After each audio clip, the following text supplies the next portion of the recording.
ಮಾಜಿ ಸಿಎಂ ಸಂಸದ ಜಗದೀಶ್ ಶೆಟ್ಟರ್ ಹೇಳಿಕೆ ನೀಡಿದ್ದಾರೆ. ಕೃತಜ್ಞತೆ ತಿಳಿಸಲೆಂದು ಮೋದಿ ಅವರನ್ನ ಭೇಟಿಯಾಗಿದ್ದು ನಿಜ. ಸಂಸತ್ ಸದಸ್ಯರಾಗಿ ಗೆದ್ದ ಮೇಲೆ ನಾನು ಮೋದಿ ಅವರನ್ನ ಭೇಟಿಯಾಗಿರಲಿಲ್ಲ. ಪಕ್ಷದ ಕೆಲ ಆಂತರಿಕ ವಿಚಾರಗಳನ್ನ ಚರ್ಚಿಸಿದ್ದೇನೆ. ಬೆಳಗಾವಿ ಕ್ಷೇತ್ರದ ಅಭಿವೃದ್ಧಿ ದೃಷ್ಟಿಯಲ್ಲಿ ಭೇಟಿಯಾಗಿದ್ದೇನೆ. ಮನೆಯ ಹಿರಿಯ ಸದಸ್ಯರ ರೀತಿಯಲ್ಲಿ ನನ್ನನ್ನು ಆತ್ಮೀಯತೆಯಿಂದ ಕಂಡರು. ಐತಿಹಾಸಿಕ ಕ್ಷೇತ್ರಗಳಿಗೆ ಸಂಬಂಧಿಸಿದ ಪುಸ್ತಕವನ್ನ ಅವರಿಗೆ ಕೊಟ್ಟಿದ್ದೇನೆ. ಬೆಂಗಳೂರು ಧಾರವಾಡ ವಂದೇ ಭಾರತ ರೈಲನ್ನು ಬೆಳಗಾವಿವರೆಗೂ ವಿಸ್ತರಿಸಲು ಕೇಳಿದ್ದೇನೆ. ಸವದತ್ತಿ ಯಲ್ಲಮ್ಮ ಕ್ಷೇತ್ರದ ಅಭಿವೃದ್ಧಿಗೆ ವಿಶೇಷ ಅನುದಾನ ಕೊಟ್ಟಿದ್ದಕ್ಕೆ ಕೃತಜ್ಞತೆಯನ್ನು ಸಲ್ಲಿಸಿದ್ದೇನೆ ಎಂದು ಹೇಳಿದ್ದಾರೆ ಜಗದೀಶ್ ಶೆಟ್ಟರ್.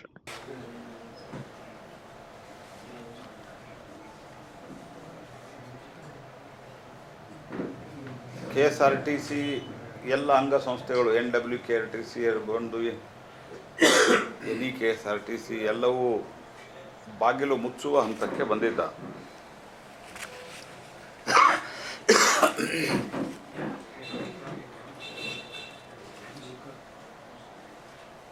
ಕಾಂಗ್ರೆಸ್ ಪಾರ್ಟಿ ಗೃಹ ಸಚಿವರಾದಂತಹ ಪರಮೇಶ್ವರ್ ಅವರು ಹೇಳಿದ ಪ್ರಕಾರವಾಗಿ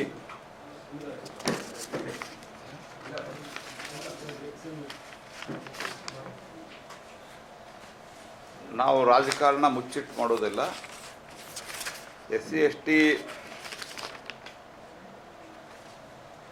ದಲಿತರ ಕುರಿತಾದ ಸಮಾವೇಶ ಸಹಿಸಲ್ಲ ಅಂತಂದರೆ ಅದಕ್ಕೆ ಉತ್ತರ ಕೊಡುವ ಶಕ್ತಿ ನಮಗಿದೆ ಅಂತ ಹೇಳಿದ್ದಾರೆ. ಯಾರು ಸಹಿಸಿಲ್ಲ ಅನ್ನೋದು ಸ್ಪಷ್ಟಪಡಿಸ್ಬೇಕಲ್ಲ ಅವರು. ಮತ್ತು ಕಾಂಗ್ರೆಸ್ ಪಾರ್ಟಿಗೆ ಮತ್ತು ನಾನು ದಲಿತ ಸಮುದಾಯಕ್ಕೆ ಹೇಳೋದು, ಕಾಂಗ್ರೆಸ್ ಪಾರ್ಟಿ ಎಂದೂ ನಿಮ್ಮ ಪರವಾಗಿಲ್ಲ. ಇದು ಯಾಕೆ ನೀವು ಭ್ರಮೆಯೊಳಗಿದ್ದೀರಿ ಅನ್ನೋದು ನಾನು ನಿಮಗೆ ಅತ್ಯಂತ ವಿನಯಪೂರ್ವಕವಾಗಿ ಹೇಳಲಿಕ್ಕೆ ಬಯಸ್ತೀನಿ. ಕಾಂಗ್ರೆಸ್ ಪಾರ್ಟಿ ಡಾಕ್ಟರ್ ಅಂಬೇಡ್ಕರ್ ಅವರು ಸಂವಿಧಾನ ಸಭಾ ಸದಸ್ಯರಾಗುವುದಕ್ಕೆ ತಡೆದಂಥ ಪಾರ್ಟಿ. ನಾನು ಸಾಯಂಕಾಲ ಭಾಷಣದಲ್ಲಿ ವಿವರವಾಗಿ ಹೇಳ್ತೇನೆ. ಕಾಂಗ್ರೆಸ್ ಪಾರ್ಟಿ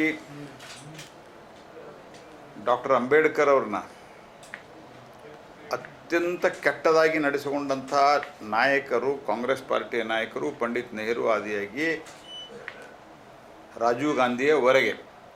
ಯಾಕೆ ರಾಜೀವ್ ಗಾಂಧಿವರೆಗೆ? ರಾಜೀವ್ ಗಾಂಧಿ ಇದ್ದಾಗ ಅಂಬೇಡ್ಕರ್ ಅವರು ಇರಲೇ ಇಲ್ಲ ಅಂತ ಕೆಲವರು ಪ್ರಶ್ನೆ ಮಾಡುವರು.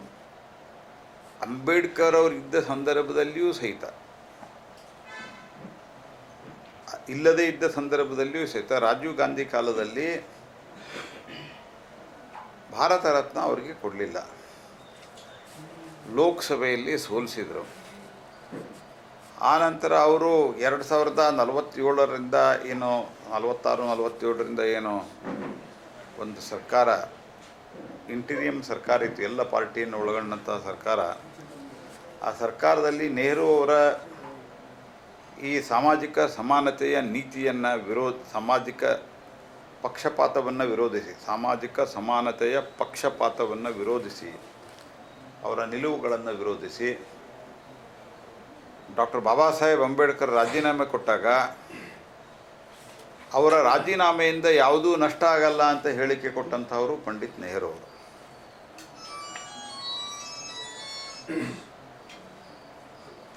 ಆ ರಾಜೀನಾಮೆ ಕೊಟ್ಟ ನಂತರ ಆ ರಾಜೀನಾಮೆಯಿಂದ ಯಾವುದೇ ರೀತಿಯಾದಂಥ ನಷ್ಟ ಆಗಲ್ಲ, ಅವ್ರು ಹೋದ್ರೆ ಹೋಗಲಿ ಅಂತ ಹೇಳಿದರು. ಆನಂತರ ಲೋಕಸಭೆಯಲ್ಲಿ 2 ಬಾರಿ ಅವರನ್ನು ಸೋಲಿಸಿದರು.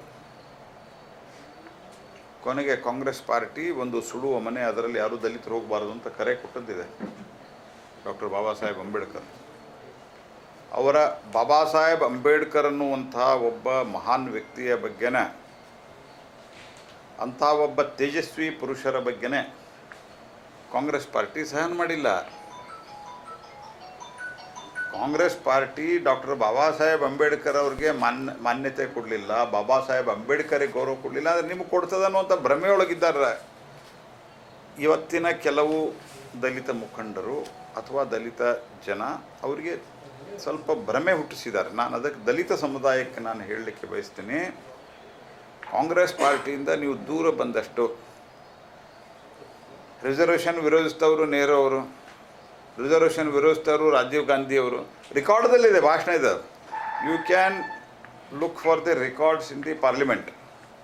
ರೆಕಾರ್ಡ್ದಲ್ಲಿ ದಲಿತರಿಗೆ, OBCಗಳಿಗೆ ರಿಸರ್ವೇಷನನ್ನು ವಿರೋಧ ಮಾಡಿದಂಥವರು ಪಂಡಿತ್ ನೆಹರು ಮತ್ತು ರಾಜೀವ್ ಗಾಂಧಿ. ಹಾಗಾಗಿ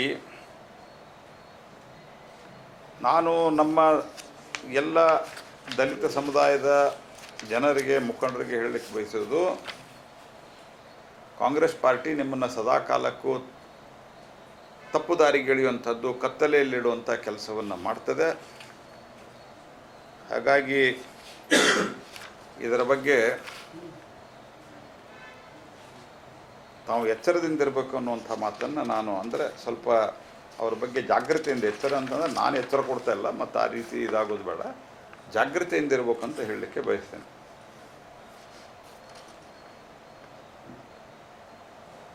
ಕಾಂಗ್ರೆಸ್ ಪಾರ್ಟಿ ಇಂಡಿ ಘಟಬಂಧನ ಬಂದಾಗೇ ನಾವು ಹೇಳಿದ್ವಿ,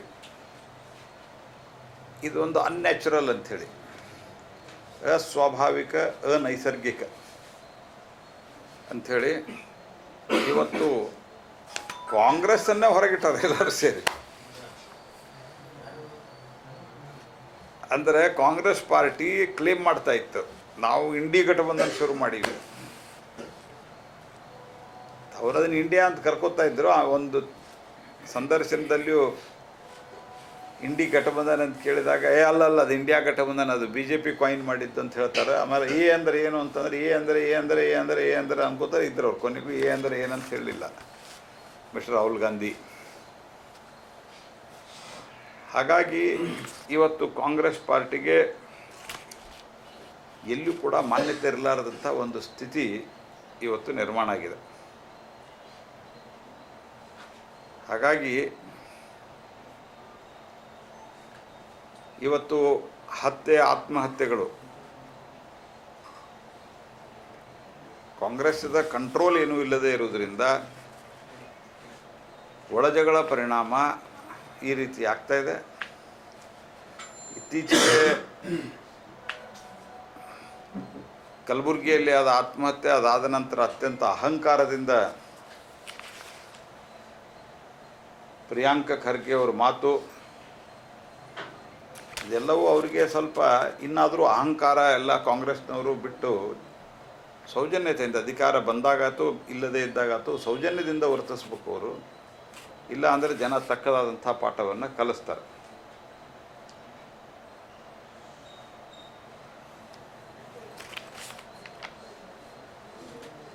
ಸೊ ಹಾಗಾಗಿ ಇವತ್ತು ಬಸ್ ದರ ಏರಿಸಿ ಜನರ ಮೇಲೆ ಒಂದು ದೊಡ್ಡದಾದಂಥ ಹೊರೆಯನ್ನು ಹೊರಿಸಿದ್ದಾರೆ. ಒಟ್ಟಾರೆ ಕಾಂಗ್ರೆಸ್ ಪಾರ್ಟಿ ದೇಶದಲ್ಲಿ ಅಯೋಮಯ ಸ್ಥಿತಿಗೆ ತಲುಪ್ತಾ ಇದೆ. ದಿಲ್ಲಿ ಚುನಾವಣೆಯಲ್ಲಿ ಕಾಂಗ್ರೆಸ್ ಪಾರ್ಟಿ ಕಳೆದ ಬಾರಿನೂ ಶೂನ್ಯ ಇತ್ತು, ಈ ಬಾರಿಯೂ ಶೂನ್ಯ ಆಗಲಿದೆ. ಹೀಗಾಗಿ ಓವರಾಲ್ ಒಂದು ರಾಷ್ಟ್ರೀಯ ಪಾರ್ಟಿಯ ಅದಕ್ಕೇನು ರಿಕಗ್ನೇಷನ್ ಇದೆ, ಆ ರಿಕಗ್ನೇಷನ್ನು ಕಾಂಗ್ರೆಸ್ ಪಾರ್ಟಿ ಕಳ್ಕೊಂಡಿದೆ. ಇನ್ನು ಮುಂದೆ ಅದು ರೀಜನಲ್ ಪಾರ್ಟಿಗಿಂತ ಒಂದು ಕಡೆಯಾಗಿ ಬದುಕುವಂಥ ಸ್ಥಿತಿ ಬಂದಿದೆ. ಸರ್, DKಶಿ ಅವರ ಶತ್ರು ಸಂಹಾರ ಯಾರು ಮಾಡ್ತಾ ಇದ್ದಾರೆ?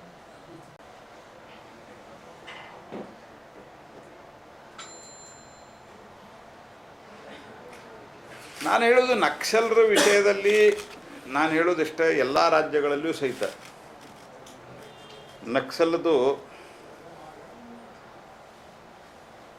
ಶರಣಾಗತಿಗಳು ನಡೀತಾವೆ, ಪ್ಯಾಕೇಜ್ಗಳಿದ್ದಾವೆ. ಒಟ್ಟಾರೆ ಅವ್ರನ್ನ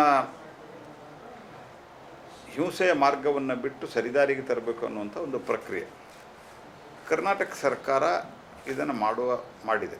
ಆದರೆ ನಾನು ಹೇಳೋದು, ಎಷ್ಟು ದಿವಸದಿಂದ ಇದು ಪ್ರೊಸೆಸ್ ನಡೀತಾ ಇತ್ತು? ಭಾಳ ತರಾತುರಿಯಲ್ಲಿ ಆಗಿದೆ ಅನ್ನುವಂಥದ್ದು ಎಲ್ಲರ ಮನಸ್ಸಿನಲ್ಲಿಯೂ ಇದೆ. ಹೀಗಾಗಿ ನಾನು ಸಾರಾಸಗಟಾಗಿ ನಾನು ಅವರು ಮಾಡಿದ್ದನ್ನು ವಿರೋಧ ಮಾಡ್ತೀನಿ ಅಂತ ಹೇಳ್ತಾ ಇಲ್ಲ. ಆದರೆ ಒಟ್ಟಾರೆ ಪ್ರೊಸೆಸ್ ಬಗ್ಗೆ there is a lot of questions.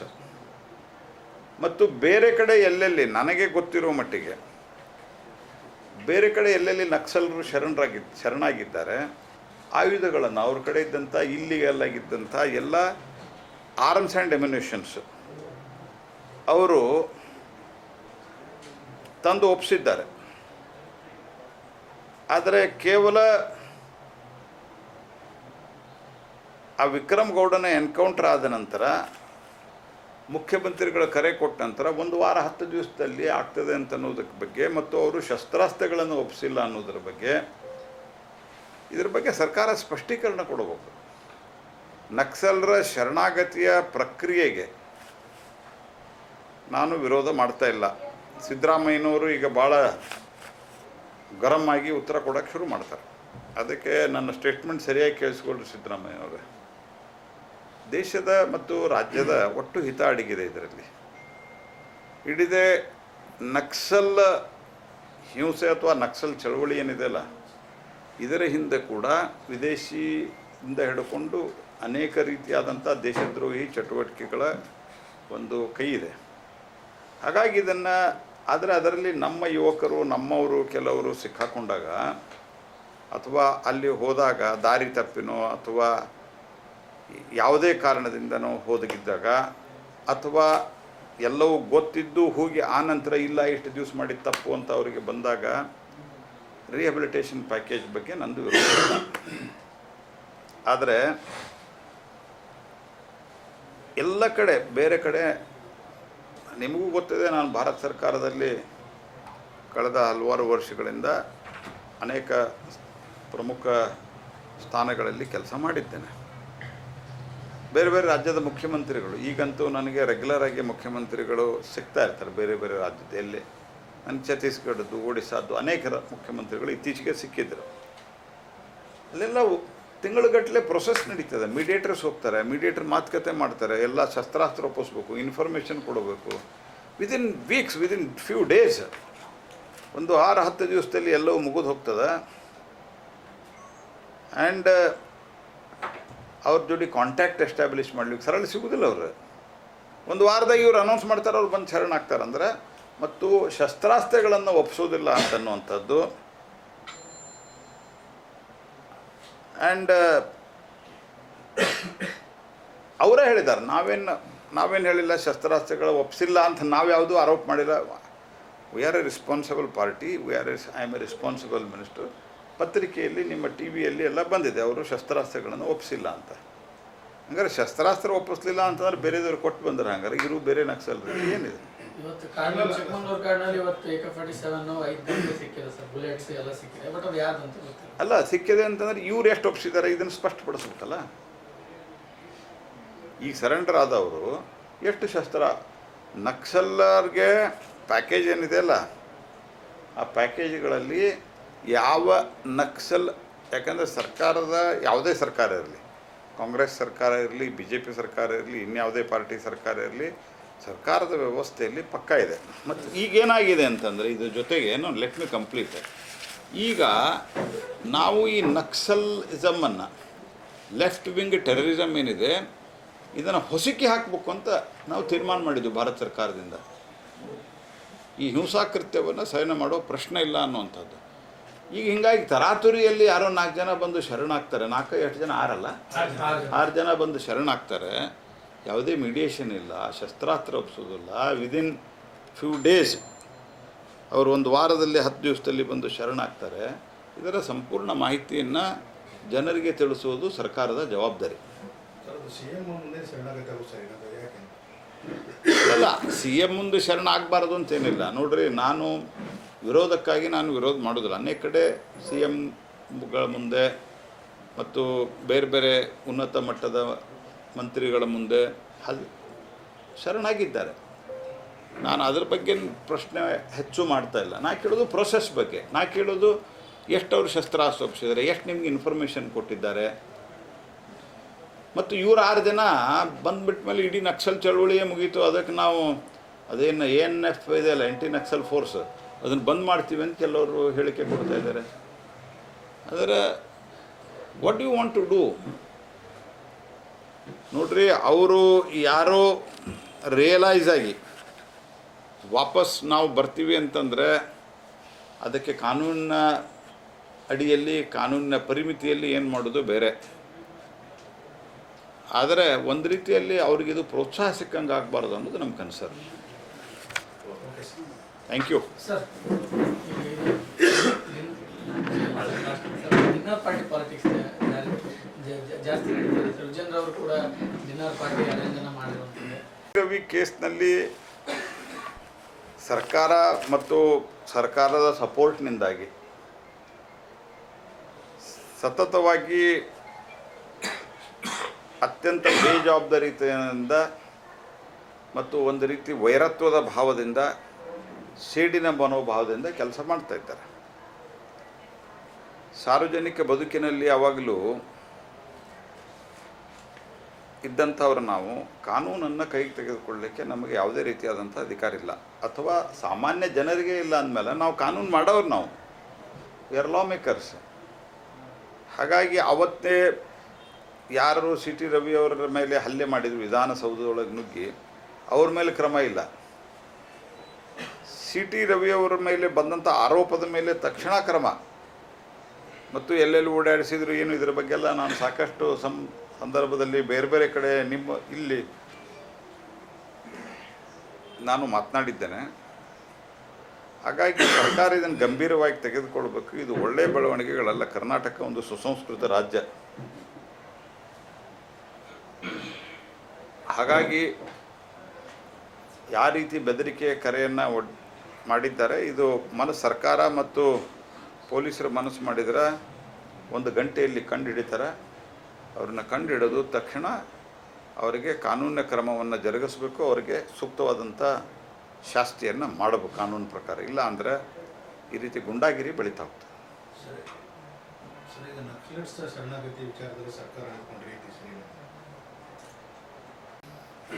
D K Shivakumar ಅವರು ಶತ್ರುಗಳ ಸಂಹಾರ ಅಂತಂದರೆ ಅವ್ರು ಯಾರು ಅವರಿಗೆ ಶತ್ರುಗಳು? ನನ್ನ ಪ್ರಕಾರವಾಗಿ ರಾಜಕಾರಣದಲ್ಲಿ, ಅಕಾರ್ಡಿಂಗ್ ಟು ಮೀ, ರಾಜಕಾರಣದಲ್ಲಿ ಯಾರೂ ಶತ್ರುಗಳಲ್ಲ. ನಾವು ಇದೇ ಸಮಾಜದಲ್ಲಿ ಇರೋರು, ಇದೇ ದೇಶದಲ್ಲಿ ಇರೋರು, ಇದೇ ರಾಜ್ಯದಲ್ಲಿ ಇರೋರು, ಯಾರೂ ಶತ್ರುಗಳಲ್ಲಪ್ಪ. ನಮಗಂತೂ, ನಾನಂತೂ ಯಾರನ್ನೂ ಶತ್ರುಗಳಂತ ಭಾವಿಸಿಲ್ಲ, ನಮ್ಮ ಪಾರ್ಟಿಯವರು ಭಾವಿಸಿಲ್ಲ, ನಮ್ಮ ಪ್ರಧಾನಮಂತ್ರಿಗಳು ಭಾವಿಸಿಲ್ಲ. ನಾವು ಪ್ರತಿಸ್ಪರ್ಧಿಗಳು. ಈಗ ಅಧಿಕೃತವಾಗಿ ನೀವು ಅಥವಾ ಪಾರಂಪರಿಕವಾಗಿ ಪ್ರಜಾಪ್ರಭುತ್ವ ಇರುವಂಥ ಎಲ್ಲ ದೇಶಗಳಲ್ಲಿ, ಅದರಲ್ಲೂ ಸ್ವಲ್ಪ ಭಾಳ ಹಳೆಯದಾದಂಥ ಪ್ರಜಾಪ್ರಭುತ್ವ ಇರುವಂಥ, ಪುರಾತನ ಕಾಲದಿಂದ ಪ್ರಜಾಪ್ರಭುತ್ವ ಭಾರತ, ಇಂಗ್ಲೆಂಡ್ ಈ ರೀತಿಯ ದೇಶಗಳಲ್ಲಿ ಪ್ರತಿಪಕ್ಷ ಅಂತ ಮಾಡ್ತಾರೆ. ಅಂದರೆ ಪಕ್ಷ ಮತ್ತು ಪ್ರತಿಪಕ್ಷ. ಪ್ರತಿಪಕ್ಷ ಅಂತಂದ್ರೇನು? ಇವತ್ತು ನೀವು ಪಕ್ಷದಲ್ಲಿದ್ದಾರೆ ಅಂದರೆ ಆಡಳಿತ ಪಕ್ಷದಲ್ಲಿ, ನಾವು ನಿಮ್ಮ ಪ್ರತಿಯಾಗಿದ್ದೀವಿ ಅಂತ. ಯಾರು ಶತ್ರು ಸಂಹಾರವನ್ನು ಮಾಡ್ತಾರೆ? ಕಾಂಗ್ರೆಸ್ದಾಗ ಶತ್ರುಗಳಿದ್ದಾರೆ ನಿಮಗೆ ಹಂಗಾರೆ? ಅದಕ್ಕೆ ಯಾರು ಶತ್ರುಗಳು ಅನ್ನೋದು ಡಿ ಕೆ ಶಿವಕುಮಾರ್ ಅವ್ರು ಮಾಡಿದ್ದೇನೆ ಅಂತ ಒಪ್ಕೊಂಡಾರ. ನಾನು ನೋಡಿದಂಗೆ ಆನ್ಲೈನ್ ನ್ಯೂಸ್ದಲ್ಲಿ ಮತ್ತು ಪತ್ರಿಕೆಯಲ್ಲಿ, ಟಿ ವಿಯಲ್ಲಿ ನಾನು ನೋಡಿದಂಗೆ ಹಿ ಹ್ಯಾಸ್ ಎಕ್ಸೆಪ್ಟೆಡ್, ನಾನು ಶತ್ರು ಸಂಹಾರ ಯಾಗವನ್ನು ಮಾಡಿದ್ದೀನಿ ಅಂತ. ಶತ್ರುಗಳು ಯಾರು? ಸಿದ್ದರಾಮಯ್ಯನವರ ಅಥವಾ ಪರಮೇಶ್ವರ್ ಅವರ ಅಥವಾ ಇನ್ಯಾರು? ಸ್ವಲ್ಪ ಉತ್ತರ ಸ್ಪಷ್ಟ ಕೊಟ್ಟರೆ ಒಳ್ಳೇದಾಗತ್ತೆ. ನಾವಂತೂ ಡಿ ಕೆ ಅವ್ರನ್ನ, ನಾವಾತು ನಮ್ಮ ಪಾರ್ಟಿಯವ್ರನ್ನ, ಡಿ ಕೆ ಅವರಾತು, ಸಿದ್ದರಾಮಯ್ಯನವ್ರನ್ನಾತು, ಅಥವಾ ಇನ್ಯಾರೇ ಆದತ್ತು ಕಾಂಗ್ರೆಸ್ ಪಾರ್ಟಿ ಇತರ ಮುಖಂಡರು, ಇಬ್ಬರು ಪ್ರಮುಖ ಮುಖಂಡರು ಅಂತ ಅವ್ರ ಹೆಸರು ಹೇಳಿದ್ವಿ. ಯಾರೂ ನಾವು ಶತ್ರುಗಳು ಅಂತ ಭಾವಿಸಿಲ್ಲಪ್ಪ. We have never said that they are our enemies. And in politics there should not be enmity also and enemy also. This is what ನಮಗೆ ಅಟಲ್ ಬಿಹಾರಿ ವಾಜಪೇಯಿ ಅವರು ಕಲಿಸಿದ್ದು. ನಮ್ಮ ಟ್ರೈನಿಂಗ್ದಲ್ಲೇ ಹೇಳಿದರು ಅವರು. ಫಸ್ಟ್ ನಾವು MP ಆದಾಗ ಅಟಲ್ ಬಿಹಾರಿ ವಾಜಪೇಯಿ ಅವರು ಇನ್ನೂ ನನ್ನ ಸುದೈವ ಅಂತ ಭಾವಿಸ್ತೇನೆ. ಅವತ್ತು ಅವರು ಇನ್ನೂ ಫುಲ್ ಇದರಲ್ಲಿದ್ದರು, ಮಾತನಾಡುವಂಗೆ, ಹೇಳುವಂಗೆ, ಭಾಷಣ ಮಾಡುವಂಗೆ ಇದ್ದರು. ಆ ಸಂದರ್ಭದಲ್ಲಿ ಅವರು ನಮಗೊಂದು ಮಾತು ಹೇಳಿದರು, ನಿಮ್ಮನ್ನು ಸೋಲಿಸಿದವ್ರನ್ನ, ನಿಮ್ಮ ವಿರುದ್ಧ ಮಾಡಿದವ್ರನ್ನ ಯಾರೂ ನೀವು ವೈರಿಗಳಂತ ಭಾವಿಸಬಾರ್ದು ಅಂತ ವಾಜಪೇಯಿ ಹೇಳಿದರು. ಅದಕ್ಕೆ ಅವ್ರು ಯಾರನ್ನು ವೈರಿ ಅಂತ ಭಾವಿಸಿದ್ದಾರೆ ಅಂಥೇಳಿ ಅವರು ಸ್ವಲ್ಪ ಉತ್ತರ ಕೊಟ್ಟರೆ ಒಳ್ಳೆಯದು.